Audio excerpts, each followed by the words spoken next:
1 John 2:29 reads, once you're convinced that he is right and righteous, you'll recognize that all who practice righteousness are God's true children.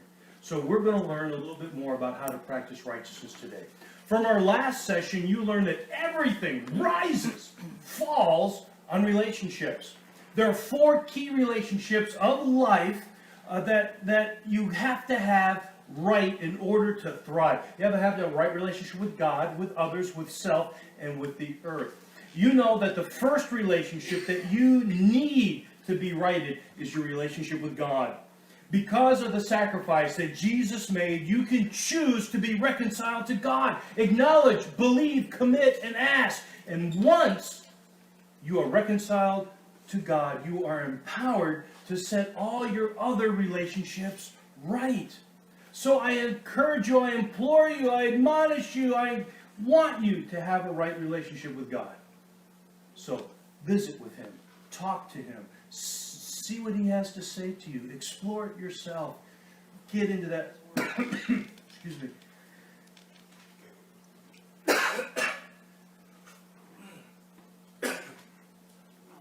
Wow, too excited this morning. I'm sorry. So I encourage you to get right with God. Now, last time you were introduced to what a righteous relationship looks like. There was a list of 30 characteristics of what that relationship is to look like. And so that list, it's online, but I'm going to put it again online. It'll be under the streaming, and you'll be able to get a hold of it. It'll be on our website. And we learned last time that these types of relationships just don't happen. You have to want to create that kind of relationship. You create them with intentionality. So there's stuff that you need to do. You prepare yourself for these kinds of friends first and foremost by wanting to be one yourself. Now don't worry if you're not. You'll grow into these behaviors, these 30 characteristics as you mature in the faith. That's what growing deep and growing up and producing fruit is all about. And if you'd like to review those teachings, it was like 2 years ago that we did that whole series on growing deep, growing up, and growing fruit. You can review those teachings on our YouTube, and that I'll also put the link to that online for you. It's also on our website, hbcc.life, and you go to the table of contents, scroll down till you find Grow Deep, hit that, and you'll be right there to those teachings. Okay, first of all, you need to know that to be in a righteous relationship, you need to be a lover. You need to be a lover. Okay, and then finally, through the previous teaching, we learned that righteous relationships require care and maintenance. All relationships slowly deflate in strength and regularly need adjusting. Okay, so that's our review. With today's teaching, we're going to begin examining 6 key relational bonds that require adjusting. And they are knowing, trust, relying, commit, touch, and time. And we're going to start our exploration with time, because time is the common denominator of the other 5 relational components. See, relationships need time to grow. They need time. I know of an unfortunate situation where singles met during a church mission trip. How wonderful, how romantic. They fell in love on that 2-week trip and got married soon after. Here's a warning, folks. Sometimes love at first sight ends in divorce at first fight. This couple needed to spend time with one another, seeing each other in the various situations and circumstances of life to verify that what you see is what you get. Okay? So here's a rule of relationships. Here's one that is just great. You need to regularly interact with someone over 4 seasons. Spring, summer, winter, and fall, to build the groundwork for the kind of bonding that you're spiritually wired for. Okay? So, hey, we're in love, let's get married. Give it a year of being together so you can really get to know the other person. So relationships start in an instant, but bonding takes time.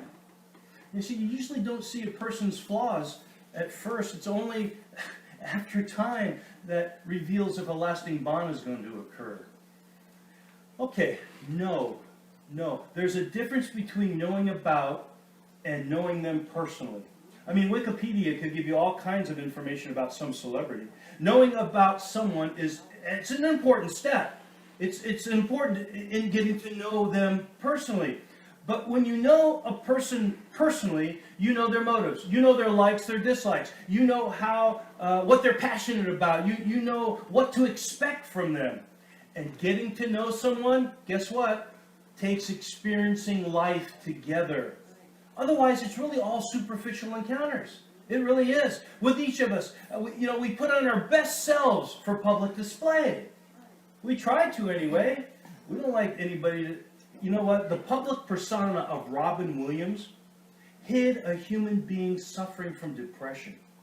You would not know of his inner demon unless you were close to this comedic genius. Having spent time being with him, you've got insight of the deep ache in his life. So as you do life together, you start to see how a person handles victories and defeats.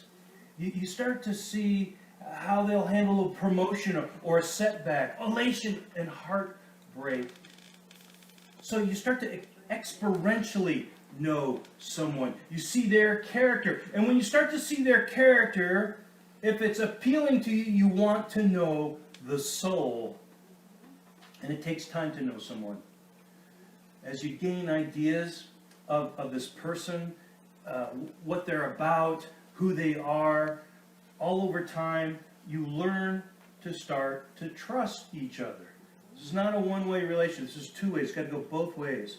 As their behaviors align with the ideas you have about them, you deem them to be trustworthy.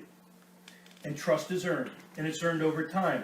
And trust creates a sense of security, of confidence, of safety in the relationship.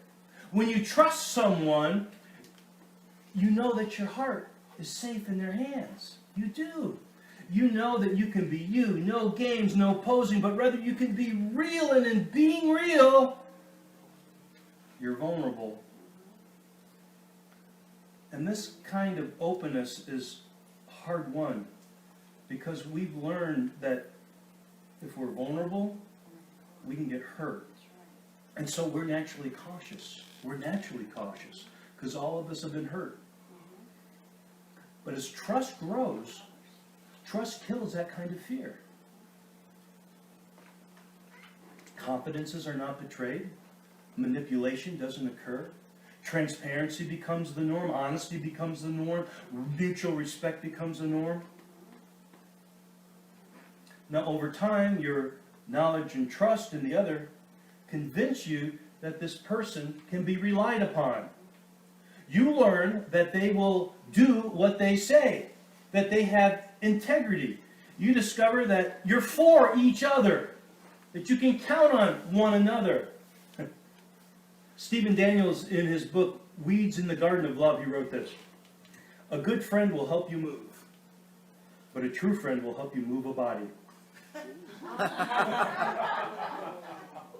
Not only do you depend on them to help, you reckon they're going to be on time when it comes to bringing that help. "Hey, Joe, we got to move this body." "Okay, I'll be there in 15 minutes. And you wait, and you wait, and you wait, but they're there on time. You know that your friend has your back, that they want the best for you, that they'll support you in the face of adversity. You know that they'll come through for you, and you know that you will come through for them. Mutual reliance. That occurs in a righteous relationship. I'm pretty sure that's what you want. The fourth key in creating and maintaining a right relationship is commitment. Commitment is about the value you put on the relationship. Now, if you decide that the relationship is worthy of the time, investment, and dedication to making it thrive, you make a commitment.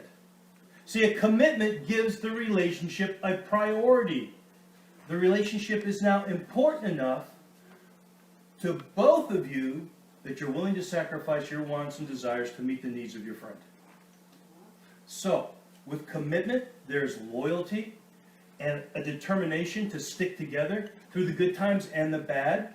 Even when there's a personal conflict within the relationship, because that's going to happen. It always does. It's the loyalty of the commitment that keeps you both in the game, ironing out even the toughest of relational problems.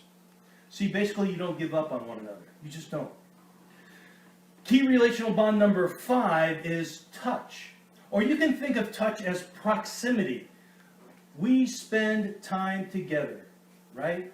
We hug, we high five, we kiss, the handshake. They're all about proximity, about being physically close. Now, we normally don't let strangers touch us. Being bumped and jostled by strangers, that's really annoying. But we welcome the touch of those that we share an affinity with. See, touch affirms the relationship that we share. Touch is about connection, about being joined. A touch shared is about accepting one another. Okay, let's take this to another level here. You know what a dimmer switch is, right? You know, you move the fader up and things get brighter. You move the fader down, things get darker. If you don't know what I'm talking about, look at our soundboard. Those are all little fader switches on there. Let's put those 5 relational keys, shall we, on fader switches.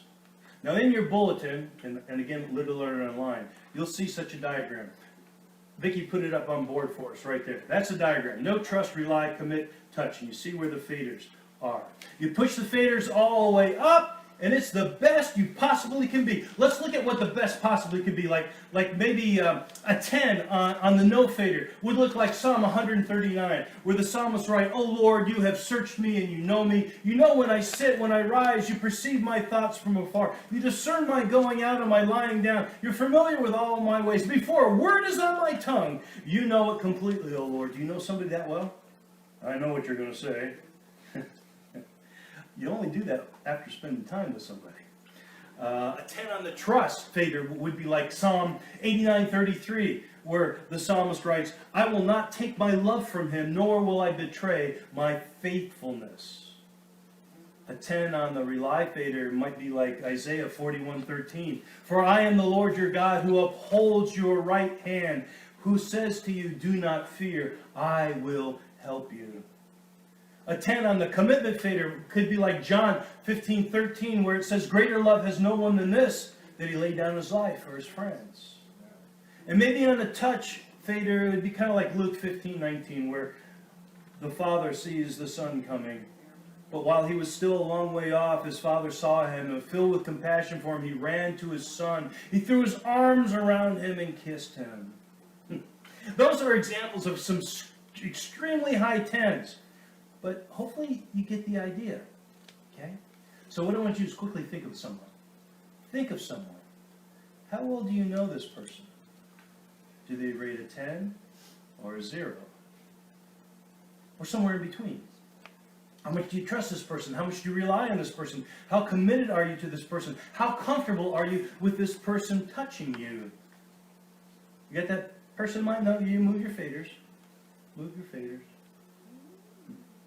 Creating and then growing a right relationship begins with your fader in the safe zone.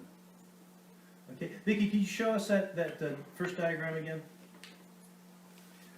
That's the safe zone, friends.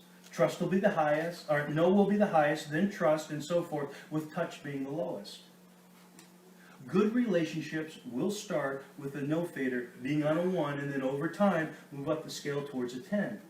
All the other faders naturally should be lower, and this makes logical sense. As you begin to know someone better, you decide that you can trust them or not. Then based on that level of trust, you can decide if you can rely on that person.